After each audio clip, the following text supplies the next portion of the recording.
I am Jess Barrow, and this is the Ed Voices podcast. Today, I'm just thrilled to be joined by Rebecca Kockler, who is the Executive Director for Reading Reimagined at the Advanced Education Research and Development Fund. She's also the former Assistant Superintendent of Academics at the Louisiana Department of Education, and also joined by EdReports Executive Director Eric Hirsch. And we are going to be chatting all things about reviewing K through 12 instructional materials, what those processes look like. These are really two experts in the field who have years and years of experience. And we really want to learn from them and hear more about how that process went. But before we get into all that, I would love to allow Rebecca and Eric to kind of introduce themselves. Rebecca, would you mind to share a little bit about your current work, your journey in education, before we dive into sort of the nitty-gritty questions? Yeah, thank you so much for having me. I'm thrilled to be here. I love talking about curriculum adoption and implementation because obviously I'm a nerd. And yeah, excited to be on with you all. I started my career teaching. I was a middle school history and reading teacher in Newark, New Jersey, which I loved. I spent a lot of time coaching teachers after that and principals and trying to help folks really think about what great instruction is and how to implement great instruction. And that's what I loved. I went to Louisiana with, as you said, assistant superintendent there and led academics. And we, I think, really believed that the state had a role to play in what kids learned every day, not dictating anything and telling people what to do, but ensuring that kids in our system were getting the kind of instruction every single day that they deserved. And obviously, high quality curriculum was a major part of our work, which I know we'll talk about. I spent some time in Los Angeles after that as the chief of staff in LAUSD.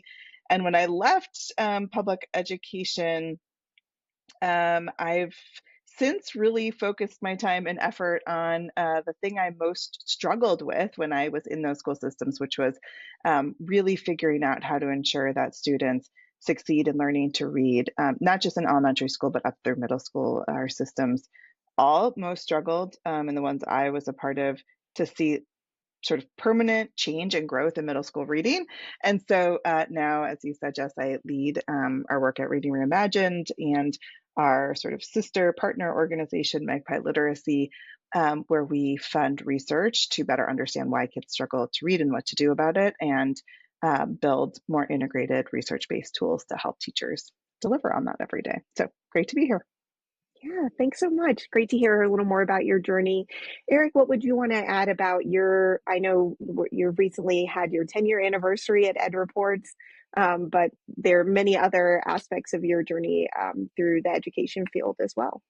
No, I only want to add, I love where you ended up, Rebecca. I've known you my entire 10-year journey here at EdReports. I think you were one of the first people I called to say, how on earth do you do this work? But one of the things, and it's so clear as I just listened to you talk about all the places you've been, is when you find things are not working and not there, you solve a problem. You did it in Louisiana when you couldn't find ELA materials that were good enough in your mind for the kids of Louisiana, and you're doing it again now. So it's just so nice to actually hear in listening to you. So I'm far more enamored with your career than mine. Mine is much more, I got certified to teach, realized how hard it was, and I lacked the grit that Rebecca has, and I ran for the hills into research and policy. And so I started out at the National Conference of State Legislatures and working with policymakers on teacher and teaching quality, really focused on who was teaching. What are the qualifications? What are the certifications? What do teachers need to know? How can they be prepared? And then I realized we're not putting them in schools designed for their success. So I started going and working on systems and worked at the new teacher center. And I did these mass surveys of teaching and learning conditions where we'd ask, do you have enough time? Do you have leadership? Are you empowered to make the decisions you need to around instruction? And there was only a single question on curriculum. So when the idea for EdReports was launched, and I was fortunate enough to get to jump on board and start this thing, focusing on the what happens in the classroom, the instructional core, and moving from who the teachers are and whether they had those systems to support right into the core if they had the right materials to work directly with kids on conveying grade level content so that all kids could learn and become college and career ready. And I'm still sitting up kind of straight 10 years later, but it's been a ride, and it's been a ride because I've gotten to learn and build off of the work of folks like Rebecca. I appreciate that, Eric. But I'm excited to talk about all the amazing ways 10 years later you guys are influencing the field. So it's very exciting. I appreciate it. Well, I am so thrilled to have you both here. I think as we get started, kind of zooming out, because you've both led significant efforts to conduct large-scale reviews of K-12 instructional materials, even in sort of different systems. We can get into the details of those processes, but before we do, I wondered, and we can start with you, Rebecca, if you could reflect on some of sort of the guiding principles and understandings that governed your approach to evaluating those materials as you began the process. Yeah, we started our reviews in Louisiana right as the Common Core standards were coming out and being implemented. And I had just started my job. And I was looking at all of these tools that were going in the classrooms, and I was very frustrated that they were obviously not aligned to the new standards. And in Louisiana, the new standards were very different from our old standards. And so thinking about all of these tools that were so misaligned and not at all going to be productive and helpful as we were making these really important and critical instructional shifts for kids felt very frustrating and a little bit overwhelming. And so I very quickly realized that, we sign these state contracts and like people have to purchase off of our list. And I'm like, well, then why are these things on our list? And I was very green. Like sometimes, that's such a blessing because you just think things should just change immediately when you like run into these big bureaucracies. And so I'm like, well, let's take them off the list. These tools are terrible. Like, we're not putting those in front of our kids and in front of our teachers. But really, in some ways, the push came from our teachers, actually. So we had a group of about 100 teachers, like to this day, some of the absolute most amazing educators I have ever worked with, many of whom have actually come to work at EdReports. And that group of teachers were helping us think through these new standards. They wanted the new standards. They wanted improved expectations for kids. They believed it was the right thing for the state, but they were helping us figure out what people need to actually deliver on them. And they were the ones saying, hey, like, we need better tools. We need better training. Like the stuff you're giving us is not going to help us deliver on this. Like we're up for the challenge, but like at least give us some help here, And so, and at the same time, we were in a state that had pretty intensive accountability policies coming at the exact same time we were changing tests and changing assessments. So we suddenly felt an incredible urgency. If we were going to have high accountability, high bar for learning, we had to deliver on high support for teachers because you can't not have the high support if you're going to have the high other things. And we felt it was what was best for kids. So what really guided our reviews ultimately were, are these aligned to our expectations for what kids should learn every day in the classroom?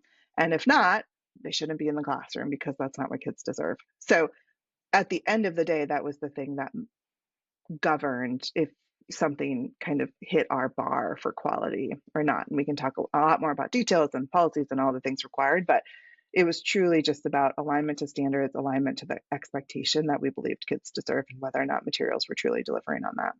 No, I appreciate that. And you mentioned it, really this big push came from the teachers. And you kind of hinted at this a little bit, but there were, like you said, there were sort of strict policies and rules that you had to consider and follow as part of your process. I think that's something that's a little bit different than at EdReports. Are there things you would highlight in terms of like, what were those considerations you had to take to follow?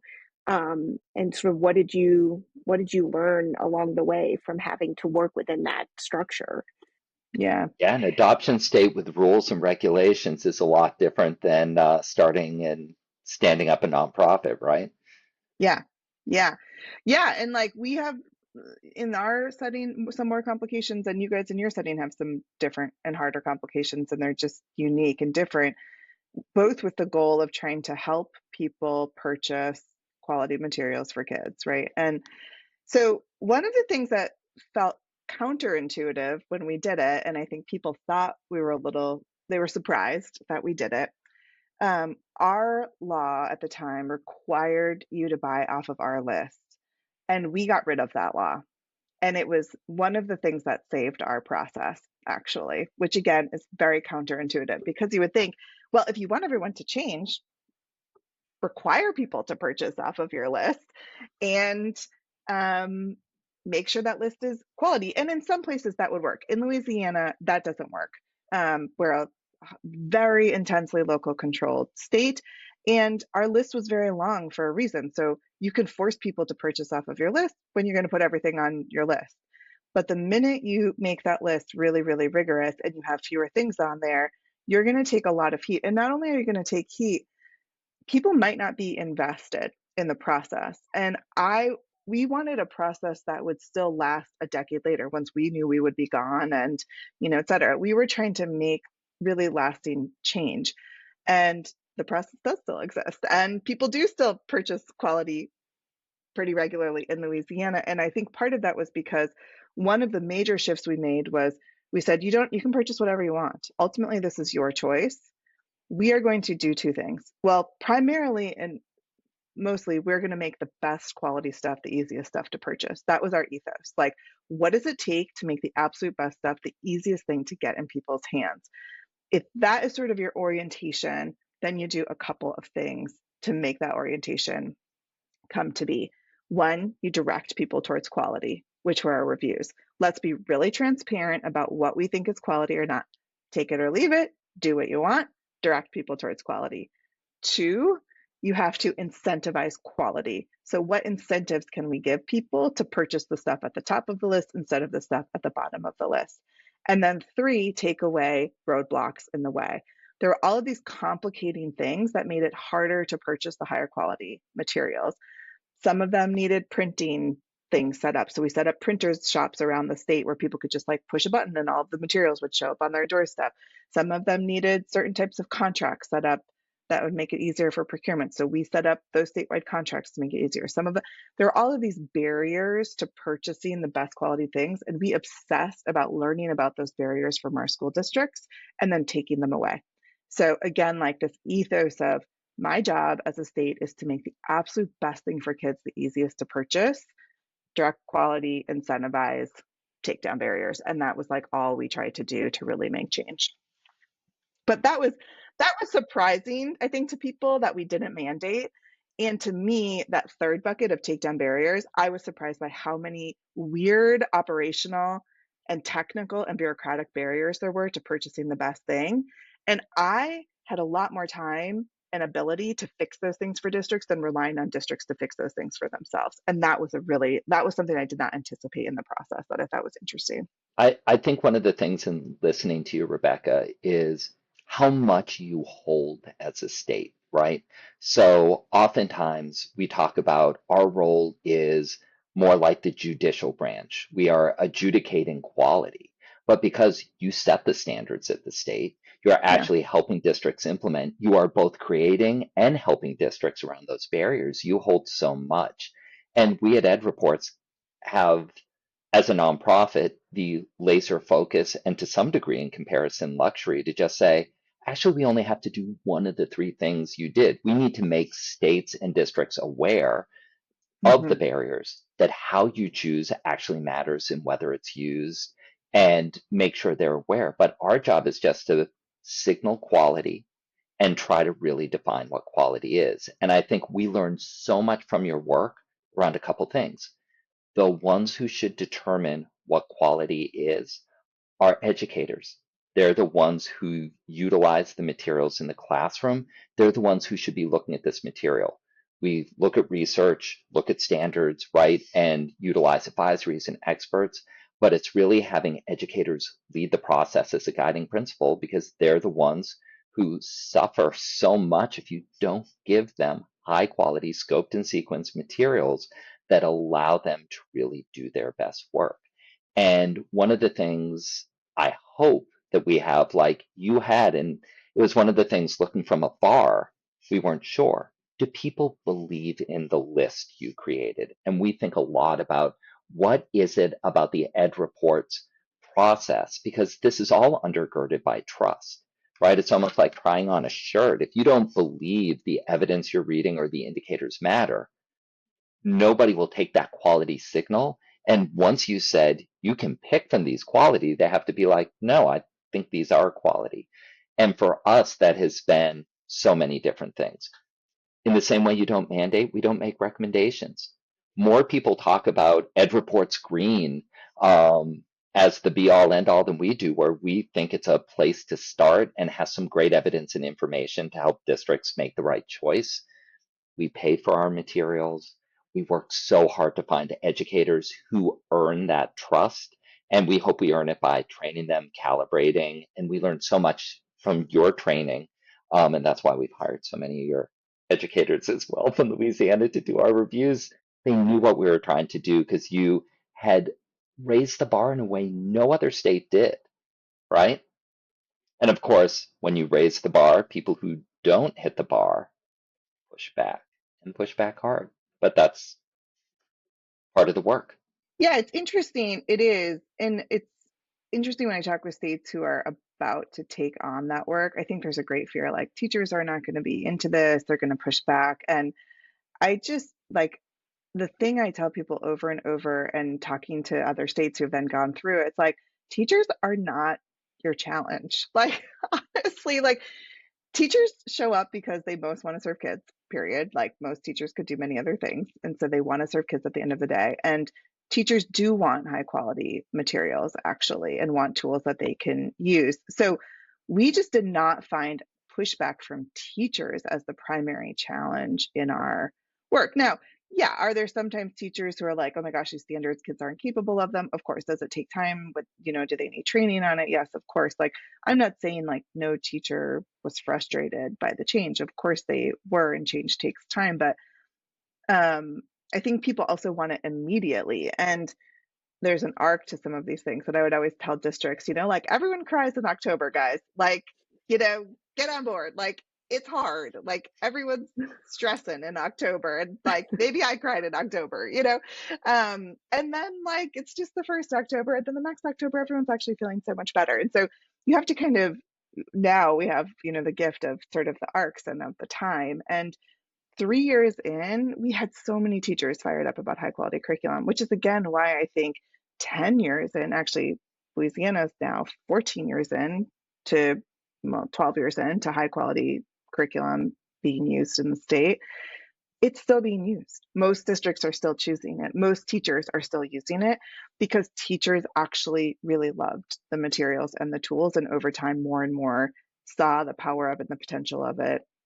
We invested in their training and their support. And kids liked it too, right? So, and that makes their jobs easier when kids like the experiences. So, I think teachers are like on board for this stuff. It's just sometimes it's district leaders who are more afraid than anyone else about the change, more than even teachers are. Yeah, I was always so impressed on the change management aspects of what you were doing down into the classroom level, which gets at the removing barriers, but also the way you invested as a state in quality curriculum-based professional learning for those high quality choices in ways that sometimes that change management is hard because teachers can be the greatest advocates for high quality instructional materials and also the biggest detractors. And it's because of their experience with materials as being a script to follow, right? A constraint versus a catalyst. And by going down and pulling thousands of teachers together to say, actually, this is what it means to use curriculum with integrity versus fidelity, right? Like there's a reason there's a scope and sequence. We expect you to cook with these ingredients. You don't have to go out and grow all the ingredients yourself, lesson by lesson, but you just really help them understand how this was a resource. And I think, oh my gosh, I don't think we've ever found teachers who are not grateful for quality resources that save them time, that engage their kids and help them focus on how to work with kids in the content, as opposed to spending all the time reinventing content. And there are so many states and so many districts who are just like, here you go. Here's your login. Here's the shrink wrap.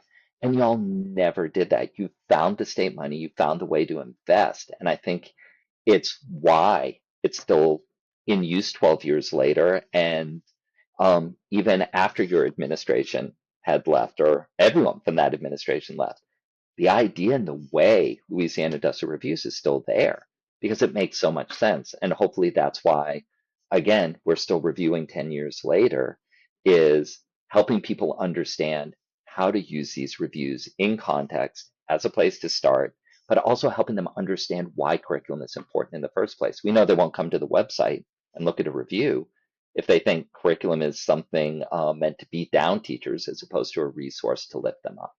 You both speak really powerfully about the role of educators as part of the review process and in pushing for instructional materials and in using instructional materials.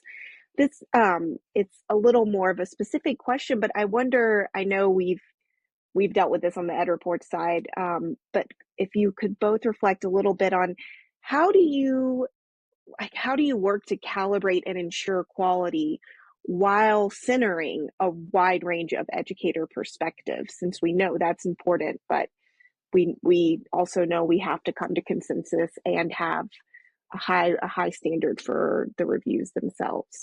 Yeah, we were a little different. We're a little bit different than EdReports, in that we definitely start and believe that teachers are so critical to those reviews for so many reasons. And Eric so well articulated that. And truly, like, the educators we had doing those reviews are like seriously just incredibly talented, super knowledgeable educators, who are also, to Eric's point, very well respected in their careers and in the field, and people trusted their voice and their perspective. And I think that really matters, because to have a bunch of bureaucrats, in Baton Rouge reviewing curriculum saying you can and cannot teach this, teachers are a little bit like, okay, but you've literally never taught the new standards we have. And that was true. I never taught Common Core standards. No one on my team taught Common Core standards. And we really felt like it was critical to have the perspective of the people in the schools, in the classrooms, actually doing it, both because they had expertise that nobody else was going to have and the reviews would be done really well, and because they had a lot of credibility in the field for good reason. And those reviews, to Eric's point, would have more credibility and would be more trusted. So for both of those reasons, I think that was so powerful. We did actually say that our teacher reviews could be trumped by our decision. At the State Department, we had a policy for that. And I think we only did it 2 times in all of our reviews. And the times we did it, we were public about the fact that we did it. So we put the teacher summary reviews on, and then we put our final reviews on, and we said why we did it and where we did it. And we ultimately let, again, people could purchase whatever they wanted. We let people make their own choice on those things. But we did allow for that if we felt like there was something that just like we really couldn't reconcile, or like the committee actually could not reconcile. Like, I think we had one of those decisions, I think, was a committee that just like could not agree on the final rating. So we had a process of, we did a really intensive training with our teachers. They did independent reviews. They were not allowed to talk to each other. Actually, we thought that was super important. So they were doing like, self opinions. Then they had to bring those together. They had to calibrate. They had to debate their things where they differed. And they had to submit as one committee a final report, just one final report. We published everything, but we used that final report for reviews. And then again, I think one time a committee could not agree. And then we made the final decision. And one time we disagreed with the final committee's review. But otherwise, those reviews were the reviews we landed on. That's so interesting, Rebecca, right? And I know, again, in an adoption state with rules and regs, there are things you have to follow and not follow in how you do the work. In being able to start from scratch, um, so much of what we do is similar. All of this is about finding educators who know content deeply. They, we hope they're great educators, but even great educators may not be able to look at curriculum as designed using a rubric and evidence guides versus just be able to put in their teacher magic and their abilities. So we have to really find the right educators who know their content deeply and we think can apply it with a team with rubrics. We do so much face-to-face training now, 10 years later, my gosh, online portal, PD in real time. The one thing we do different is our folks work together all the time. So they'll go in week to week, spending about 5 to 10 hours per week independently, but they get together every week with a facilitator and someone they're writing to have those conversations in real time. And I think one of the benefits for us is it makes the process almost more iterative. They kind of learn as they go and then can go back in real time. And we hope they learn and the reviews get better. But I think you situated that kind of at the end. In the end, the most important thing is, for example, we have staff and expert advisories who can help try to make sense, ask probing questions, and go back to those educators to help them reach consensus for a report. And then I know you've worked with publishers, and one of the key pieces is we're not ready to publish. We have an entire error and omissions process where publishers say, an error, you got this wrong, or an omission, how did you not see that this meets this indicator? We're like, oh my goodness. And you know how thrilled educators are to go back into the material and check their work. But actually, I'm amazed that they are. They're like, because educators are superheroes. They're like, oh my God, thank you for this constructive feedback. Let me go in and dig deeper and learn more. It is amazing. But so much of the way we do that kind of reaches hundreds of hours to get to a conclusion of whether something for you was tier one, tier two, tier three, and for us is the gateways or the criterion or the indicator meets, partially meets, or doesn't meet. And we, both of us, unlike some states and some other processes, put pretty good chunk of detailed evidence to help districts make those choices and teachers understand what they're getting. It's just incredibly laborious process. Like teachers just put in so many hours, and sometimes publishers would say like, people didn't look at our full materials, and I'm like, no, teachers looked at your full materials. Like, I know the hours that they put in. I was in those working groups. Like, Yep. they are looking at those materials in incredible depth. I think people would be shocked how I, much time it I, takes to do a oh, review. yeah. Touch every page, click every link. And I always kind of want to say back, but I know how snarky it would sound, is maybe have you thought about the design of the materials? Because if it was that hard to find for folks who we have charged and have literally put in hundreds of hours, Yeah. perhaps you should think about the design structure, particularly given teacher turnover and Mhm. folks who are like, I never got the orientation from the publishers when we took Mhm. this. Are they going to be able to find it? Mhm. Agreed. I know this next question I'm curious about. It's a big question and it can maybe be a little hard to pick and choose, but given all the experience you have, would love if you could each share, what can other states or districts or nonprofits or other entities who are thinking about reviewing instructional materials, what can they learn from Louisiana or EdReports approach, and sort of what's involved in signaling that quality to the field? I can jump on this one, Rebecca, because I think it feeds in, but you and I have had this conversation. My question is why? Why are you doing it? It's really flippin' hard. The amount of time, the amount of cost, thank you, philanthropy, that we bear to purchase the materials, to pay our educators, to train, to staff, and maintain a staff to do all these hard things. Why? So I think my question back is hopefully we are transparent. That is our goal. The only way to build trust in the field is to be transparent in what you do and what you know and reflect and be willing to keep getting better and doing better. But I think one one area I hope we're getting better at, and Jess, since you are in our communications wing, it's in part with your great voice, is really making clear EdReports is a place to start. So I would actually redirect the question, and maybe this will help you answer it better than me, Rebecca. You shouldn't be reviewing materials, at least for the same things we do. We have a lot of evidence. We have 120 pages of evidence guides, a 19-page rubric, but we can't review for everything. Your community and your context matters, which is why we know states not only difference in standards, different community as we think about what it means for students to be engaged and affirmed, as we think about a whole host of criteria. But then I would say I would tell you to build off of the hard work we did for you and think about what else could be reviewed, what else could be enhanced. How can you contextualize? What can you look for in the materials?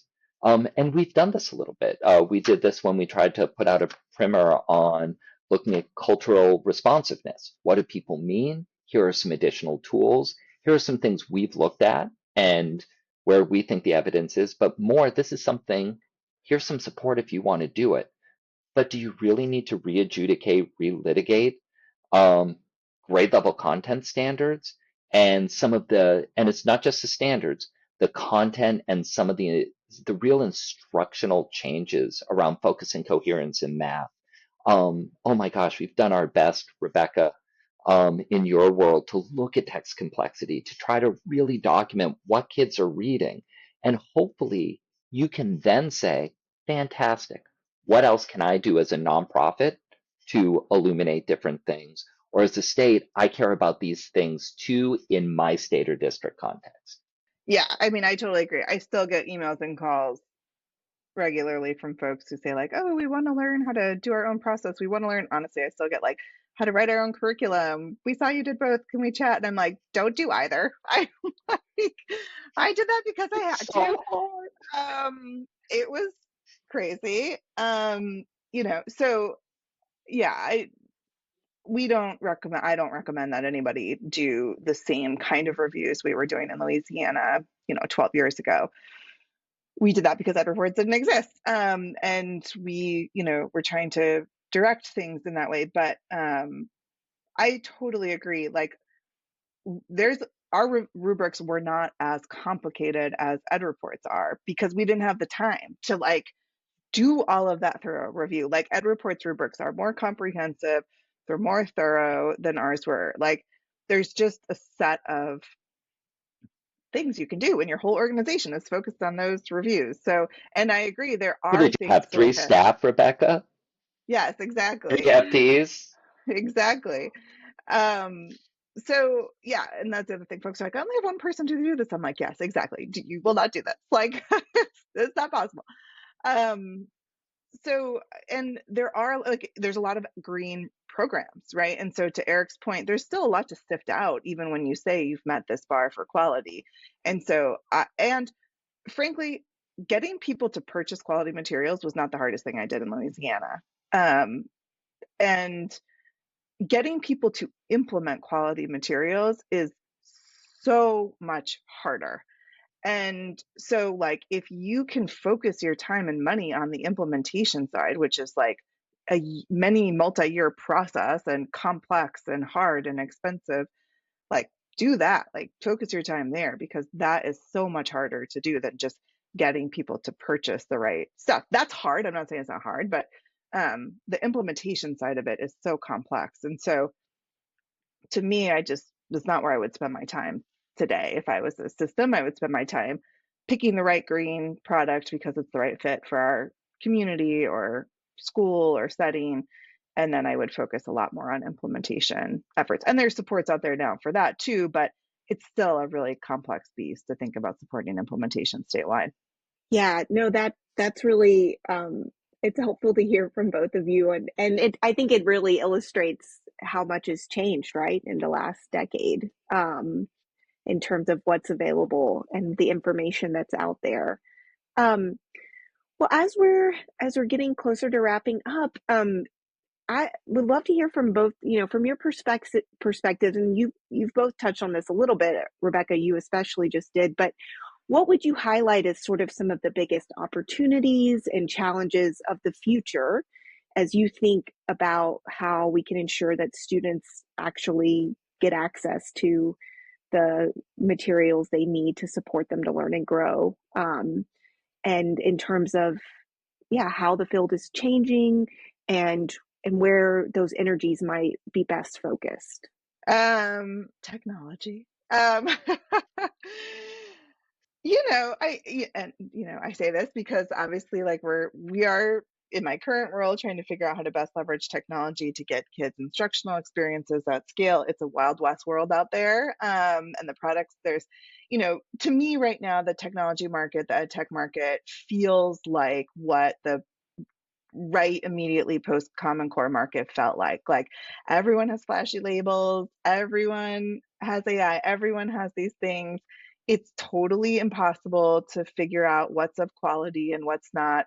And the way we measure it is like really much more complex because there isn't something static for the most part. So I think that's really the new kind of like space and frontier of where we're headed, is figuring out how to direct quality in that space, which is going to be complicated. And you see a ton of those products flooding into classrooms. You see a bunch of kids sitting in front of them a lot, and lots of them are not having an impact on kids, or they're having a very different impact on different kinds of kids. So to me, that's a real place of need in our system, and I know EdReports and Eric and team are thinking about that and trying to figure out like what does that mean and look like, because it is such a unique and different model. So I'm excited about that, and just feel very passionate about that, because that field is obviously only going to get bigger and bigger for our field. And then I just think no matter what, implementation is always just a focus. Like, how do we help? Teaching is hard. Kids learning is hard. Kids are unique and special, and teachers have lots to do. And so, how do we help teachers do manageable jobs and still get all kids unique learning experiences every single day that they deserve to have when they show up to school? That's just, we have not cracked that code, I would say, yet. And so continuing to figure out our evolution of teacher support implementation work, I think, is just a continued focus for us as a field. Those are the Yeah, two things I would probably highlight. those are amazing things. So we are trying to keep up with more generative materials, AI, and technology, in part because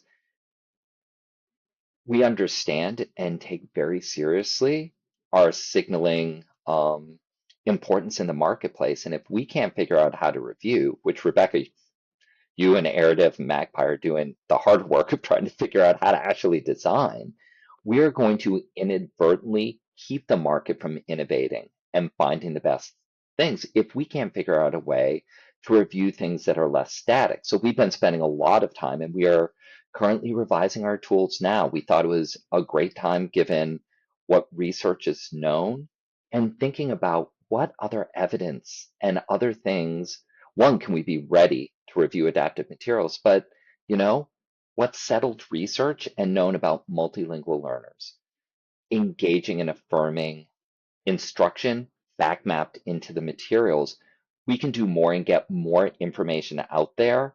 So ideally, we are continuing to signal and provide evidence and information around things that are really important to the field, that are research-based and evidence-based. And hopefully that helps on the implementation side too, because I think we all said it, buying curriculum is hard. It is making the right choice, understanding how that choice is there, because nobody changes practice because somebody dropped a book on your doorstep or gave you a login. You change practice through really hard work, learning together, and that is where what has to happen. And I think we keep thinking about what kind of information so that right choice is known for that district, and they're like, we can build an implementation plan. We can really think about support because we know about scaffolds. We know about multilingual learner supports. We know the kind of professional learning it will take for our folks to be ready to implement this curriculum well, technology or not technology. But again, as the technology starts to help you implement it, and actually does some of that scaffolding on its own, which I know you've been working on so much. Like, that's hard stuff. Hmm. Yeah. Is there anything I didn't ask about that either of you would want to close with or reflect on? There's so many sort of facets to this conversation, and I know we did not cover them all. But yeah, if there are anything that you it's like, oh, I want to say this. Comes to mind. I, yes, and I want to start because it brings me full circle to our introductions, and I want to embarrass Rebecca. Oh It is no.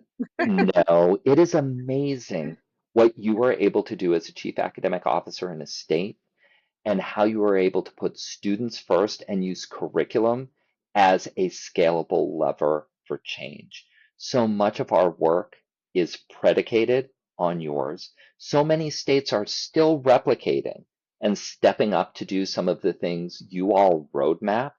And I don't think EdReports would have close to the impact we've had. We would have spent at least an extra decade trying to figure out how to do certain things if your tenacity and commitment and just general awesomeness weren't really put out there at a time when I, I sometimes think our job is hard, and I can't imagine how hard that was. We've talked about because we've each gotten a lot of pushback, and our work would not have been possible without you showing people it was possible. Oh my God, I'm not going to continue to say the number of years because you and I are so young, Rebecca. Um, so no, the only thing I want to say is I've been looking forward to this because, like, truly, when you think about the decade, it there are just some key Marvel Cinematic Universe superheroes in our curriculum space, and you are one of them. I just want to say thank you. We don't get Oh thanked a well. lot in this work. We get yelled at a lot more. And so I'm thrilled you got to come in and I got to say thank you because Well, it's meant so much to us and the way we do our work. well, I very much appreciate that, and I would love to take all of that credit, but we had just an outrageously talented team, and as I said, just an incredible set of educators. I just cannot underestimate both the role they played in demanding it, the role they played in actually doing the work, and the role they played in scaling it. They were really It's the all voices y'all, not just the for this y'all. work. Yes, it was just like an amazingly talented team. So I appreciate that. And um, it was fun work and felt so necessary at the time. And it's so exciting that it's not necessary now, which is just incredible because there was so much untouched work at our time in Louisiana. And I know now, the administration now is taking on so much of the ongoing work. And so to be able to just jump in now where states can actually do now the next set of work because they don't actually have to start at that place is so incredible. And it is just amazing how conversational EdReports is in the world right now, and just wildly powerful. You cannot. I'm now on the other side of it, right? I'm building tools that I'm want to be green on EdReports and hope to be green on EdReports, and how common it is, for us to be using those rubrics as we design to make sure that we're going to meet bars and quality. That's just powerful. Lots of publishers are doing that now. Funders require it as a metric for quality when you're getting funding for them. Districts demand it when they put out RFPs. Like that is market change. And I think sometimes we have these kind of simplistic views like, oh, we have to, just help people, just convince them that this matters. Oh, we just have to, um, really spend time investing people in the purpose of this work. And I'm like, of course, yes, you have to do that. And real change is tactical, operational, boring implementation work. And I think EdReports is such a model of that. Like, you have changed a market, not just because you did a whole bunch of communication strategies around convincing people this matters and winning hearts and minds, because you did really hard, disciplined work around actually holding a bar for quality and showing people over and over again the way that can have an influence with kids and in the system. And that, I think, is such an important lesson for us in education. Like, change takes time. One, it's a decade. And now EdReports is just a common part of the ecosystem to hold a high bar. And it takes deliberate strategy and execution and implementation, not just kind of hearts and minds stuff alone. And so I think you guys are such a symbol of that in our field. And I think we need to understand that more for change management systems overall. You can change an entire industry in our country, which is pretty incredible to think about, but there are real disciplined ways of doing that. So just really amazing, the power of that, not only for what it's doing, which is holding people accountable to higher expectations in curriculum, which it is fundamentally doing us in our marketplace, but also for how to change marketplaces, which is pretty cool. So just wanted to note that as well. I hope people are thinking about that. Yes. I appreciate it. And what's at the core of what we do? Students, of course, but it's teachers. Again, the educator-led part, it's all based on the wisdom of educators. We're working with kids every day. And if that's your North Star and you can do all the other things around it, I think we're all doing all right. Doing better than we were at the very least. That's right. Just keep doing better. That's all we can keep doing, and keep doing and making hard decisions, including taking those yellings, because we think it's what's best for the kids that we're serving. So, well, I can't thank you both enough for taking the time to share your expertise, your knowledge, all the experiences that you have. We are just so excited to share this conversation and really appreciate. Hopefully we can have you both back on in another 10 years to reflect on what the decade has been, or before, but really appreciate it, and hope to see you soon.